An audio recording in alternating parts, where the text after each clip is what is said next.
What's up everyone? Welcome back to the channel. OG Fortnite is here with a new twist. We got the new mechanics like mantling, sliding, and tactical sprint. New graphics, remixes of OG skins. I'm really digging this Renegade Lynx, and the story is going to be a little bit different this time around. I hope you're enjoying the OG season like I am. I actually had a 10-hour stream on the first day of the season. If you missed it, don't worry, you can still watch it. If you go to the live tab on my YouTube channel, you'll be able to find it there. And you'll be able to watch me play the OG season reimagined for the first time. In this video, I'm going to be talking about this update, some of the updates that are coming, and some tips I found playing. Also, with the old map, this brings back a whole bunch of old memories. If y'all have any OG YouTube videos or challenges you'd like me to try to recreate, let me know. Without further ado, let's get into it. The November 9th update, Darkness Rises, is here. Originally I was going to be putting out a video about the last update, telling y'all about the tips and tricks I found out. But since this update happened, I'm going to be talking about today's update, and then I'm going to be talking about the stuff that's already been in this season. So there's a lot of stuff to cover. That's why this video is going to be longer, and also to try getting this out in a reasonable amount of time, I'm also going to be cutting back on a lot of the editing. In today's update, the cube is back at Loot Lake. Also, underneath of Loot Lake is a giant tornado, like before, that you can use to glider redeploy. And Loot Lake at the bottom is full of a bunch of loot. I also heard some of the Coral Castle music underneath the island where the water is. The time machine that was at Pleasant Park has moved. It also can be found at Loot Lake. If you go up to it, there's an audio recording next to it. And this is what it says. Jones, Sloan here. I feel like I've done this before, so let's assume I have. Unless this is deja vu. Alright, short version. You're back here for a reason. You're smart enough to figure it out. And it's not to change the future, by the way. Drop that fantasy right now. This is an extraction, and you're leading the way. You cannot hesitate in your duty, Jones. The world you're leaving is one of many, and there are more worlds than even you can imagine. Keep it that way. Do the job. And at Dusty Divot, you can see they're beginning construction on the rocket. And I believe this might be leading up to a live event at the end of the season. We also have some more unvaulted weapons. The 6-shooter's back, clingers are back, the giant Porta-Fortress is back. If you didn't know, everyone is able to edit these builds. So they're not exclusive to just the person who threw them. The double-barrel shotgun is back. This is not the exotic version that has the knockback effect when you shoot it. Also, the heavy assault rifle is back in the game. And it feels a little bit more accurate than it was before, especially in the higher rarity versions. Shockwave grenades are also back. Quad crashers are back, and these are the nerfed versions. I tried to see if you could fly across the map with it, and you can't. If you pull forward or backwards, it still pushes you down. So if you do try launching yourself off of a ramp, the best thing to do is just to not touch the directional keys up or down, and just use the boost. We also have the mounted turrets back in the game. These can be found from supply drops, and I believe they can also be found from loot llamas. There's a trick with them, that if you have the floor in someone's box, and you place it on the floor, if they have a ramp or a cone, it'll break. Chiller traps are back in the game as well, but the chiller trap and mounted turret won't be in zero build. And I believe bouncers are back in the game also. The Porta-Fortress has bouncers on them. Hoverboards are back. These are really good because you can peel and shoot while riding them. Also, I looked in the settings and I couldn't find where to change my binds for the hoverboard. The grapple glove is back in the game also. And this can be found from Rift events that spawn in. I don't think that the grapple glove is as good as the grappler, because the grapple glove you can still get shot out, but with the grappler you can't. The grapple glove has 10 more charges than the grappler, but you can get shot out while using the grapple glove. You can't get shot out when using the grappler. You also take no fall damage. And you can carry multiple grapplers. In all of the previous seasons, if you was holding a mobility item similar to this, you'd only be able to hold one of them until you dropped it. Like the Spider-Man mythics, like the ODM, like the katana. But if you have a grappler with 10, and you got another grappler with 20, you can hold both of them and have all 30 of them. But you can use the grapple glove to grab items and bring it to you. So right now, I believe we're in an alternate timeline version of OG Fortnite, because Rift Events wasn't happening originally. And right now, there are no NPCs on the map, except for when the Rift Events happen. Also, in the audio recording, it talks about alternate dimensions. And now I'm going to talk about the things from the previous update, and I'm going to be telling y'all some tips and tricks that still apply. These are the unvaulted weapons we have right now. The assault rifle, the SCAR, the burst assault rifle, suppressed assault rifle, scoped assault rifle, the first scoped assault rifle we ever had. This was before the MK, the red eye, and the twin mag. The scoped assault rifle is really good, even though back in the day people didn't use it that much. But people nowadays are used to having a first-person assault rifle. And we have the light machine gun. This weapon shreds. This weapon has less damage than the regular SMG, but it has more damage than the suppressed SMG and more damage than the regular assault rifle. And this has a huge magazine size. During the tournament, people was using this to jump in people's boxes. It's not that good at long ranges, but from medium to close range, it's really good. We also have the pump shotgun, and the gold version can one pump. The normal versions of the pump shotgun do feel a little bit weaker though. I think the gray version does like 147 to the head, somewhere around there. We also have the tactical shotgun, and this comes in purple and legendary rarity as well. The tac shotgun also is a lot weaker than before. The regular tacs, I'm not sure about the purple and the gold, but they hit around 100 damage for a headshot. We also have the heavy shotgun. This comes only in epic and legendary rarity. This heavy shotgun is not the one with a single slug. This one does about 75 damage. So it's definitely not the hardest hitting shotgun. This one's more for range. We got the submachine gun. We also have the suppressed submachine gun. Back in the day, this used to be OP, but this is the nerfed version. This also does less DPS than the regular SMG, but it does have better accuracy and is suppressed. We also have the pistol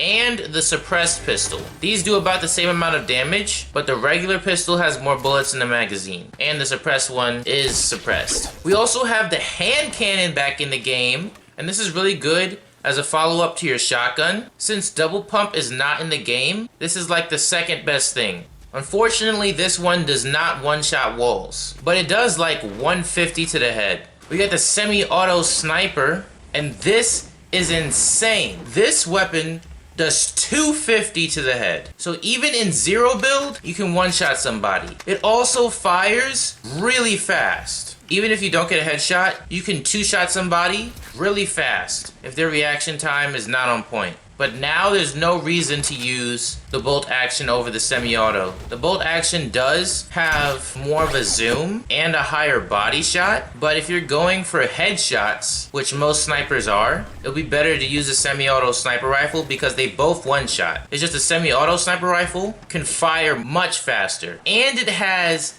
10 bullets in the magazine. Also, having the scope zoomed out a little bit more makes it easier to use at more close range combat. And neither one of these feel like they have a lot of bullet drop. They also can scope in so fast. Another thing what I noticed about the snipers in the later seasons is when you scope, it kind of like drags your scope a little bit down to the left. These snipers scope exactly where you're pointing before you start scoping, which is really good. This season, the snipers feel so powerful. On top of that, we also have the hunting rifle back.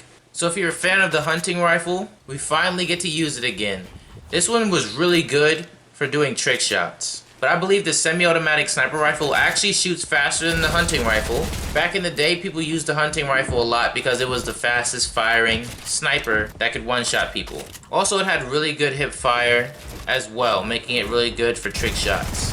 And having no scope makes it even better at really close range. But also, the headshot damage on the semi-automatic sniper rifle is more than the hunting rifle. So if you play on 0 build, it would be better to still use the semi-auto. But in regular build mode, they're both gonna one-shot anybody. We also have the rocket launcher back, the grenade launcher as well. This one feels like it detonates so much faster than the original grenade launcher. It still does bounce off of a wall, but after it bounces, it blows up in the air right next to the wall. We still have grenades in the game. We also have impulse grenades. This would be really good for impulsing someone off of a hill or jumping on people. Boogie bombs are back. These were used for fun when people started getting really good with them, and these got so OP that they had to take them out. It's crazy that they brought them back. And they was in tournaments as well. But I can't believe more people haven't been using boogie bombs. If they knew how they was back in the day, everybody would be using them. I do believe that they tweaked them a little bit to have a shorter duration. It also feels like the splash radius on them is really big. So you gotta be careful to not boogie yourself. I usually like to try throwing the boogie bomb behind the person I'm trying to boogie bomb, just to be safe. And then once I got them boogie bombed, I might even boogie bomb them again, right before I try to piece them up and get a nice headshot on them. We also have the stink bomb back in the game, and we also have the smoke grenade. I do not remember the smoke grenade being so powerful. The cloud of smoke used to be very similar to the stink bomb, but they buffed it like crazy. If you get smoke grenaded, you can't even see yourself. If you're in a building, you won't be able to get out. You won't know if you're walking out the door or if you're just pressed up against a wall. It's crazy. I like the fact that they actually made a big difference between the stink bomb and the smoke grenade, other than just the color of the cloud. Because if you didn't know, you can actually use the stink bomb like a smoke grenade, especially if you're in a team-based mode like duos. Because if you throw a stink bomb in a room, your teammates won't get affected by the stink. Personally, I feel like the smoke grenade is very situational. I don't really like the smoke grenade because it makes it hard to see the people, even if you're the one using it. But I will say, if you're really low on HP, using the smoke grenade can be the play. Because if you're low, you can pop heals right in front of them, and they will not know. And you can hide inside of a cone while having the smoke grenade going, just for an extra layer of protection, just in case they manage to get a lucky shot. You can also hold a lot of smoke grenades, and they last a decent amount of time as well. We have the Rift to Go as well, and you can hold 2 of these. There's also a trick with the Rift to Go. If you ramp up at least 3 times, you can actually use the Rift to Go, fly into the sky, fly back down, grab an item that you want to carry with you, and then Rift again. Going up more layers than 3 makes it easier. And if you're on a hill or a mountain, you don't have to ramp up at all to be able to do this. Also, around the map, there's a bunch of permanent rifts. There's also a rift in Salty Springs as well. These rifts are pretty much everywhere on the outside of the map, where if you slid off and landed on some land, you wouldn't be able to get back up if you didn't have enough builds. So everywhere that has just a flat cliff edge does not have a rift on the outside of the map. See, right now I'm at this little spot I like to call Little Mexico, down in the desert area. I can keep taking rifts along the outside of the map to get all the way over to Greasy Grove without touching the ground once. You can do this pretty much all around the entire outside of the map and just keep dropping on people to get a lot of eliminations. We also have bushes back in the game. Back in the day, people didn't really use these, just like the scoped assault rifle, but now everybody's using them. The bushes go really good with the LMG as well, especially if you're trying to jump in people's boxes, because if you get shot one time with the bush, you will take 0 damage. It doesn't matter if it's a pistol shot or a sniper shot or a shotgun shot. For 1 shot, you'll take no damage, which is insane. On top of that, you get to look like a bush and hide So if you want to pop some minis out in the open, you can. And if you so happen to get boogie bombed while wearing a bush, you don't get the boogie bomb effect, which is insane. You also still get to keep the bush. This is a direct counter to the boogie bomb. There's no real reason to not use a bush if you find one, because it doesn't take up your inventory space either. We also have the Chug Jug back in the game, and since shields have been really hard to find, you can actually find the Chug Jugs more common than you could find minis when the season first dropped. But Fortnite did update shields and increase them by 20%. If you've been playing the season, let me know in the comments below if you can tell that they buffed the shield drops, or if it still feels like there's no shields on the map. We also have traps back in the game. These are very rare to find, but they are in the game. As well as the campfires are back in the game as well. These can be found from supply drops and loot llamas. And the loot llamas are the OG llamas that don't run away when you get near them, and you can actually search them. And we have the shopping carts and the ATKs. There's also a trick with the ATKs. Everyone knows that if you drift and you hold it really long, that you boost and go faster. But if you're just driving normally, you go about 52 miles an hour. But if you start drifting, I'm not talking about boosting from the drift. I'm talking about just drifting. Even if you cancel before you boost and you just drift, you'll go faster. You'll be going about 57 miles an hour.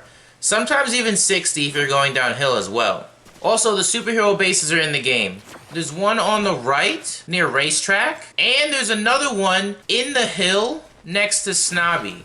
It's the mountain above the Viking ship. Before Fortnite buffed shields, I would pick up mushrooms. Even though Fortnite has buffed shields by 20%, sometimes I do run into a situation where I'm looking for shields still.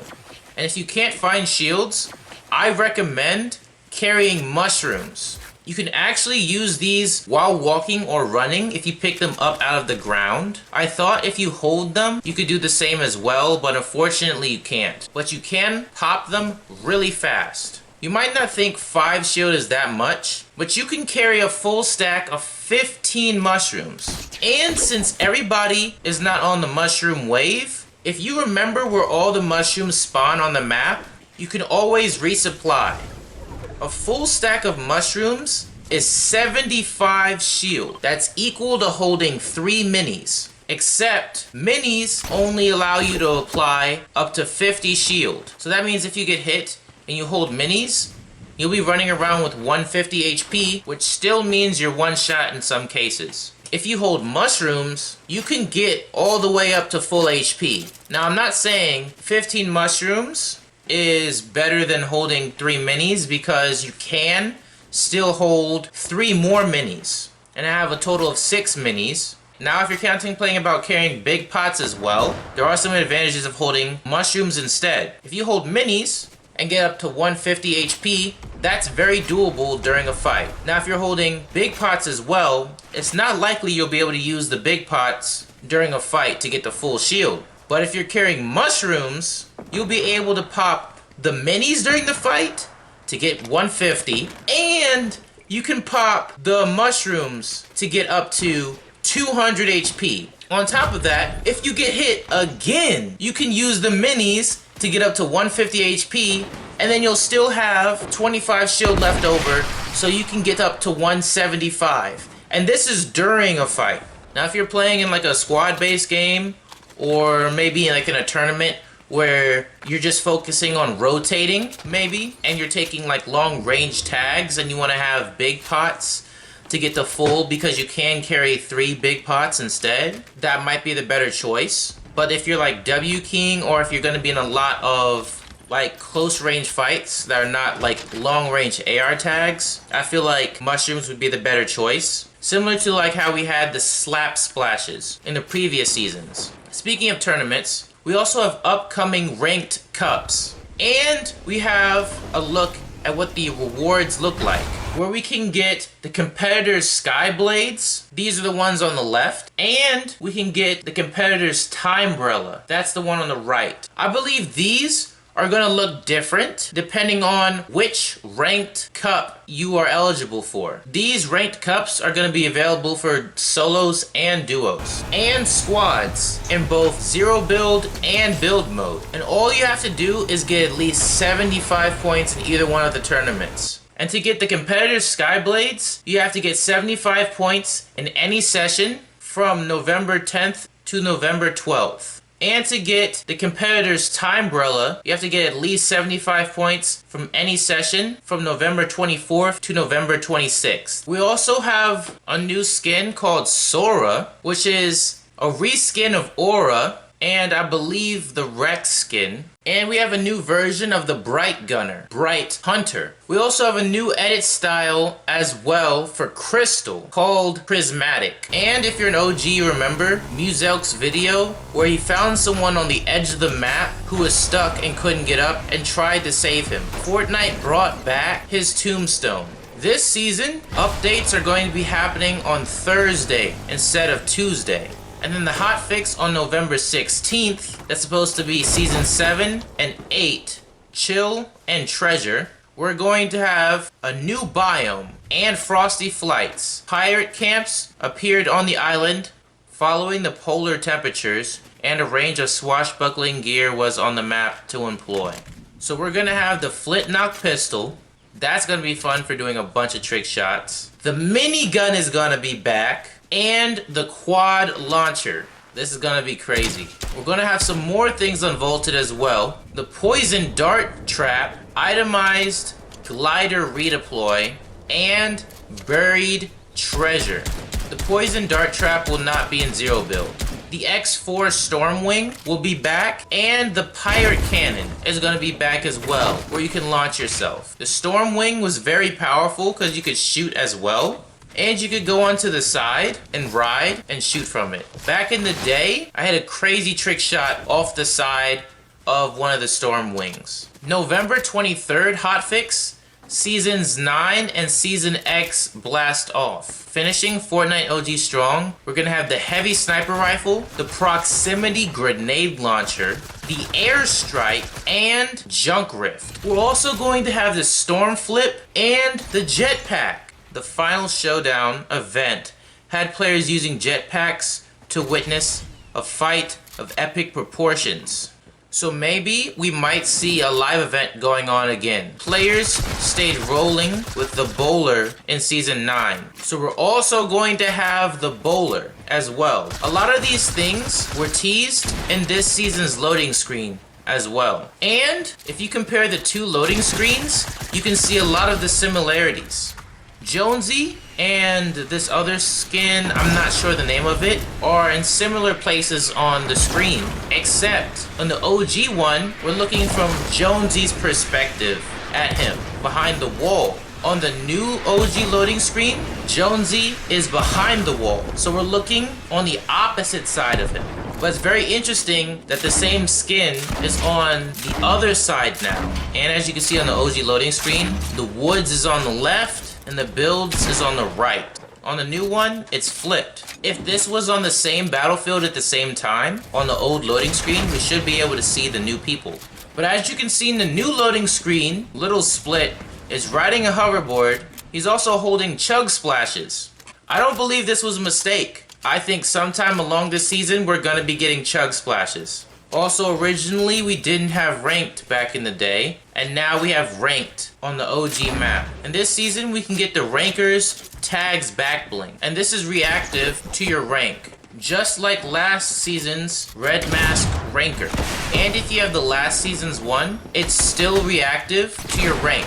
In the tournaments this season, the grenade launcher, rocket launcher, quad launcher, grenade, shockwave grenade, proximity grenade launcher, remote explosives, airstrike, junk rift, storm flip, and X4 Stormwing will not be in tournaments. Also this season, we got a new version of the OG lobby track called the Re-OG lobby track. And if you didn't know, this was actually produced by none other than Metro Boomin himself. That's crazy. And this version of the lobby track is copyrighted. We also have Reboot Rally going on right now, where you can get some really good items. An emoticon a weapon wrap, a dragon glider, and a pickaxe. And if you have any dope video ideas for this OG season, let me know. Also, let me know in the comments below what OG things you'd like to see them bring back. If they brought back the mechs, would you be for or against it? I personally didn't play during that season, so I never got to experience it. Also, the guided rocket launcher. That would be pretty fun to play with. If you enjoyed the video, make sure you smash that like button. And if you haven't already, subscribe and turn on bell notifications so you don't miss a single video. Let's go! And we got the dub.